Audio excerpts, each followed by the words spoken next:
Hello everyone, I hope you're doing well. So in this video, I'm going to share one more circular with you people, which is about advisory for promoting eco-friendly celebration through Eco Club for Mission Life.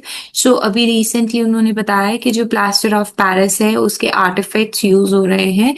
बहुत सारे events में POP idols use हो रहे हैं, मूर्तियां बनाई जा रही है जो कि नॉन बायोडिग्रेडेबल है और सॉल्यूबल है वाटर के अंदर। सो जिसकी वजह से एक्चुअली हार्मफुल सब्सटेंसेस जो हैं जिप्सम जो है और टॉक्सिक हैवी मेटल्स जो हैं वो पानी के अंदर मिल रही हैं और जिसकी वजह से पानी का ऑक्सीजन लेवल, जैसे कि आपको पता ही है water is made up of hydrogen and oxygen, उसका ऑक्सीजन लेवल कहीं ना कहीं कम हो रहा है और जिसकी वजह से वो पानी ह्यूमंस एंड एनिमल्स दोनों के लिए ही कहीं ना कहीं स्किन इश्यूज और रेस्पिरेटरी डिजीजेस लेकर आ सकता है। So school through eco club for mission life का एक इम्पॉर्टेंट रोल है कि उन्होंने डिस्कशंस करने हैं, डिबेट करने हैं, poster making competition, community outreach programme और हैंड्स ऑन वर्कशॉप करानी है। इन एक्टिविटीज में आपको प्रमोट करना है क्रिएटिविटी को, हाईलाइट करना है सबसे ज्यादा POP idols and benefits of eco friendly alternatives को, और इसको लिंक करना है किसी ना किसी तरीके से sustainable development goal such as responsible consumption and production, climate actions के साथ and life below water which is our sustainable development goal 14, 12 and 13. Students can better understand जब आप इन प्रैक्टिसेस को फॉलो करेंगे।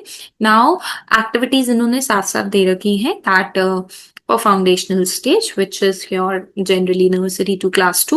यहाँ पर आपको एक crafting simple clay models बनवा सकते हैं, एक्टिविटीज करानी है like crafting simple clay model, foster positive regard for the natural environment, no POP1, only the clay models, discussions and awareness campaigns कराना है towards social and natural environment. So it is kind of a discussion and awareness campaign which will go with the world around us theme.